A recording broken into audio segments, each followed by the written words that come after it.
Adapun Abraham telah tua dan lanjut umurnya, serta diberkati Tuhan dalam segala hal.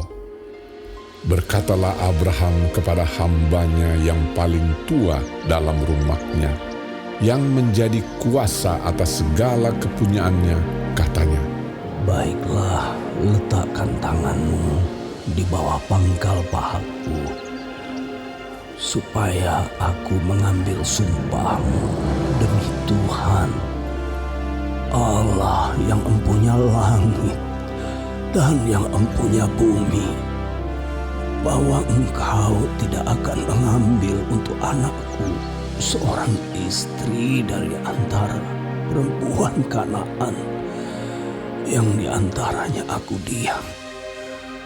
Tetapi engkau harus pergi ke negeriku dan kepada sanak saudaraku untuk mengambil seorang istri bagi Ishak anakku." Lalu berkatalah hambanya itu kepadanya, "Mungkin perempuan itu tidak suka mengikuti aku ke negeri ini. Haruskah aku membawa anakmu itu kembali ke negeri dari mana tuanku keluar?" Tetapi Abraham berkata kepadanya, "Awas, jangan kau bawa anakku itu kembali ke sana.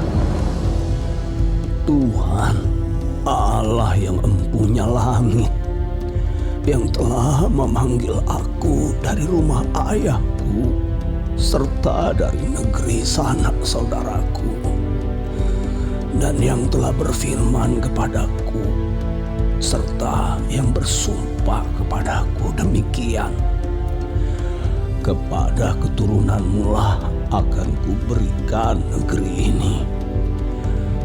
Dialah juga akan mengutus malaikatnya berjalan di depanmu, sehingga engkau dapat mengambil seorang istri dari sana untuk anakku. Tetapi jika perempuan itu tidak mau mengikuti engkau, maka lepaslah engkau dari sumpahmu kepadaku ini. Hanya saja, janganlah anakku itu kau bawa kembali ke sana." Lalu hamba itu meletakkan tangannya di bawah pangkal paha Abraham, tuannya, dan bersumpah kepadanya tentang hal itu. Kemudian hamba itu mengambil 10 ekor dari unta tuannya dan pergi dengan membawa berbagai-bagai barang berharga kepunyaan tuannya. Demikianlah ia berangkat menuju Aram, Mesopotamia, ke kota Nahor. Di sana disuruhnyalah unta itu berhenti di luar kota dekat suatu sumur pada waktu petang hari, waktu perempuan-perempuan keluar untuk menimba air. Lalu berkatalah ia, "Tuhan, Allah Tuanku Abraham, buatlah kiranya tercapai tujuanku pada hari ini. Tunjukkanlah kasih setiamu kepada Tuanku Abraham. Di sini aku berdiri di dekat mata air, dan anak-anak perempuan penduduk kota ini datang keluar untuk menimba air.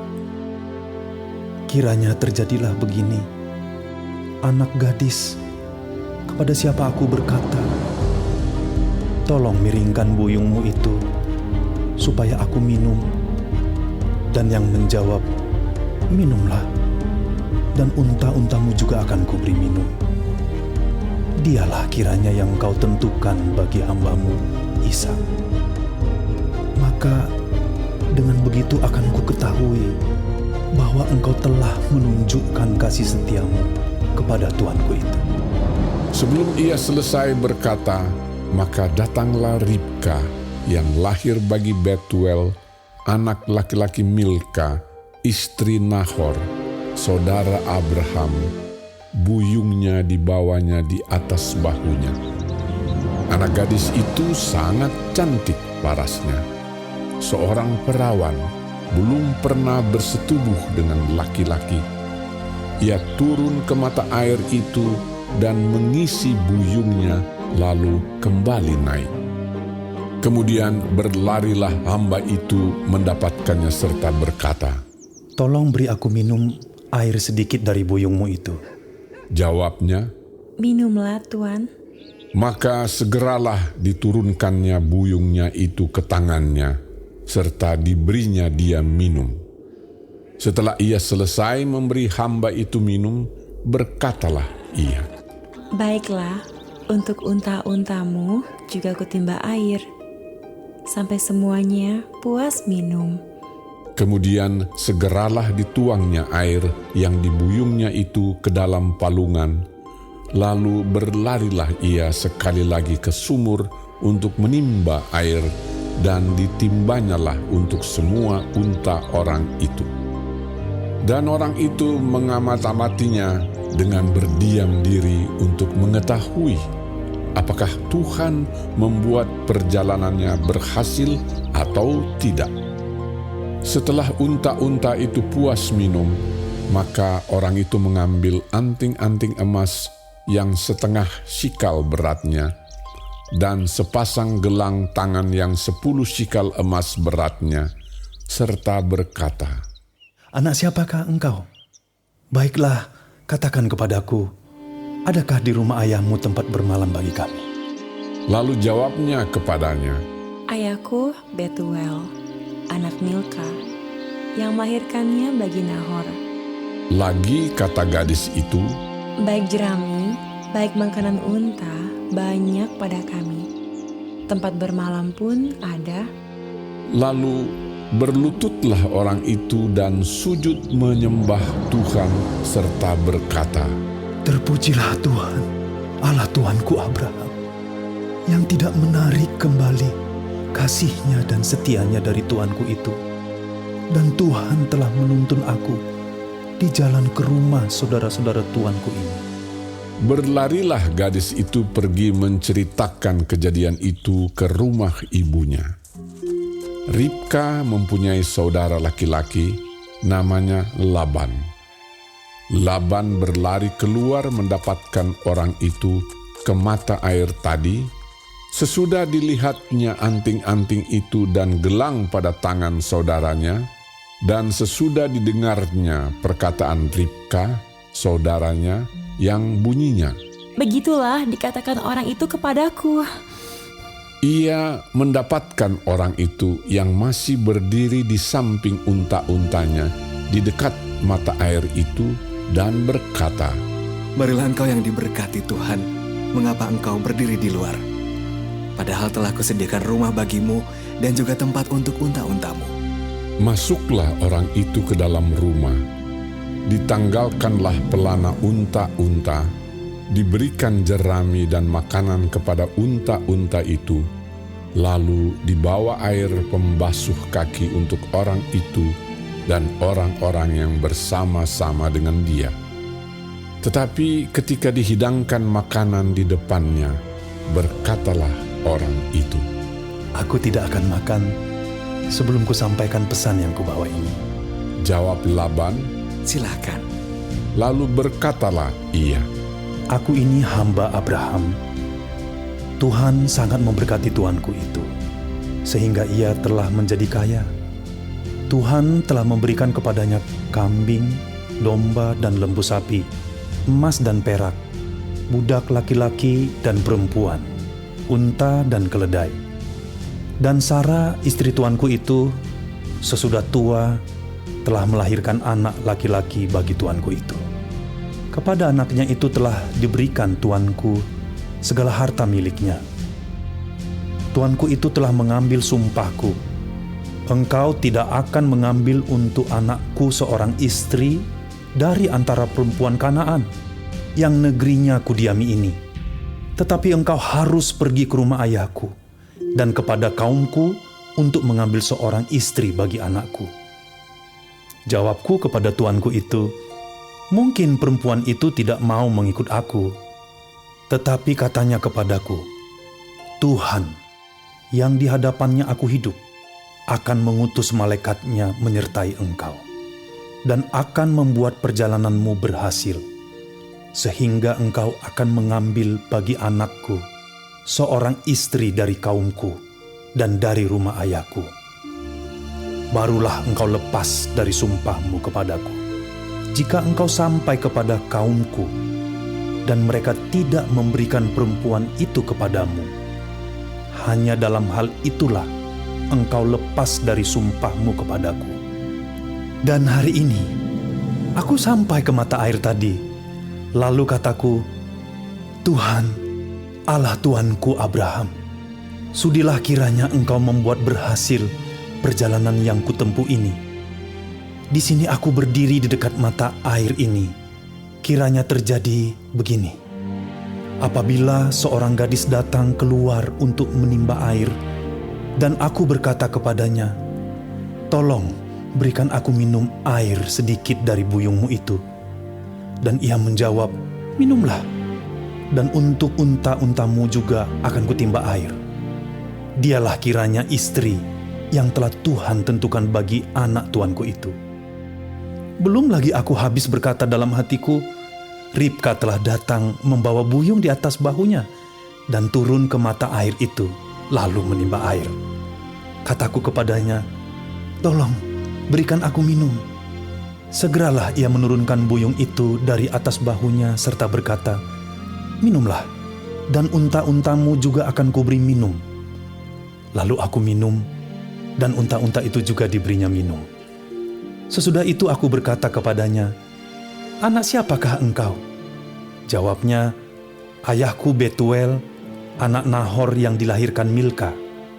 Lalu aku mengenakan anting-anting pada hidungnya dan gelang pada tangannya. Kemudian berlututlah aku dan sujud menyembah Tuhan, serta memuji Tuhan, Allah Tuanku Abraham, yang telah menuntun aku di jalan yang benar untuk mengambil anak perempuan saudara tuanku ini bagi anaknya. Jadi sekarang, apabila kamu mau menunjukkan kasih dan setia kepada tuanku itu, beritahukanlah kepadaku, dan jika tidak, beritahukanlah juga kepadaku, supaya aku tahu entah berpaling ke kanan atau ke kiri. Lalu Laban dan Betuel menjawab, Semuanya ini datangnya dari Tuhan. Kami tidak dapat mengatakan kepadamu baiknya atau buruknya. Lihat, Ribka ada di depanmu. Bawalah dia dan pergilah, supaya ia menjadi istri anak Tuhanmu, seperti yang difirmankan Tuhan. ketika hamba Abraham itu mendengar perkataan mereka, sujudlah ia sampai ke tanah menyembah Tuhan. Kemudian hamba itu mengeluarkan perhiasan emas dan perak serta pakaian kebesaran dan memberikan semua itu kepada Ribka. Juga kepada saudaranya dan kepada ibunya diberikannya pemberian yang indah-indah. Sesudah itu makan dan minumlah mereka, ia dan orang-orang yang bersama-sama dengan dia, dan mereka bermalam di situ.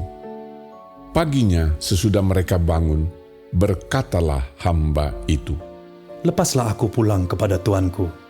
Tetapi saudara Ribka berkata, serta ibunya juga, "Biarkanlah anak gadis itu tinggal pada kami barang 10 hari lagi. Kemudian bolehlah engkau pergi." Tetapi jawabnya kepada mereka, "Janganlah tahan aku, sedang Tuhan telah membuat perjalananku berhasil. Lepaslah aku, supaya aku pulang kepada tuanku." Kata mereka, "Baiklah, kita panggil anak gadis itu dan menanyakan kepadanya sendiri." lalu mereka memanggil Ribka dan berkata kepadanya. "Maukah engkau pergi beserta orang ini?" Jawabnya, Mau. maka Ribka, saudara mereka itu, dan inang pengasuhnya beserta hamba Abraham dan orang-orangnya dibiarkan mereka pergi. Dan mereka memberkati Ribka, kata mereka kepadanya, "Saudara kami, moga-moga engkau menjadi beribu-ribu laksa, dan moga-moga keturunanmu menduduki kota-kota musuhnya." Lalu berkemaslah Ribka beserta hamba-hambanya perempuan, dan mereka naik unta mengikuti orang itu. Demikianlah hamba itu membawa Ribka lalu berjalan pulang. Adapun Ishak telah datang dari arah sumur Lahai Roi. Ia tinggal di tanah Negeb.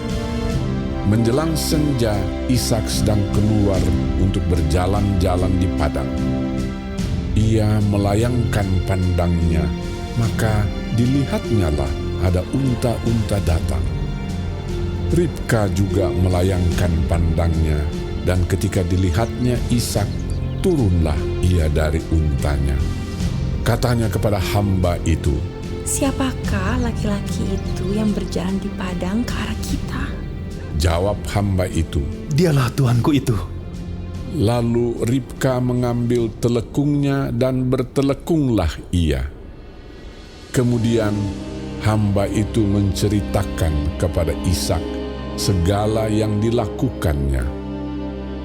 Lalu Ishak membawa Ribka ke dalam kemah Sarah, ibunya, dan mengambil dia menjadi istrinya. Ishak mencintainya, dan demikian ia dihiburkan setelah ibunya meninggal.